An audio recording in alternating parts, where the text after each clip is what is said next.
এত গরম পড়ছে না ব্যাঙ্গালোরে, ভাবা যায় না। প্রচুর গরম পড়ছে। বেশি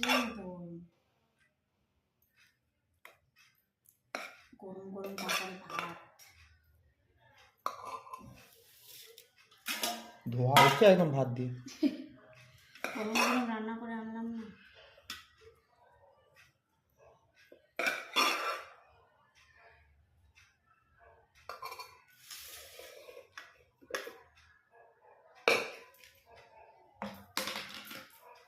আজকে এখানে আছে কালকের শাক ভাজা, পেঁয়াজকলি ভাজা, আর কি আছে? আর আছে এখানে আছে শুক্তো, পাঁচমেশালি সবজি দিয়ে একটা শুক্তো। আর এখানে আছে ল্যাঠা মাছ দিয়ে সজনের ডাঁটা দিয়ে আলু দিয়ে ঝোল। আর এখানে আছে এখানে আছে ব্যাঙ্গালোর স্টাইলে চিকেন। এইটাই তো সেই জিনিস, একদম ব্যাঙ্গালোরের ফেমাস জিনিস। টাটা।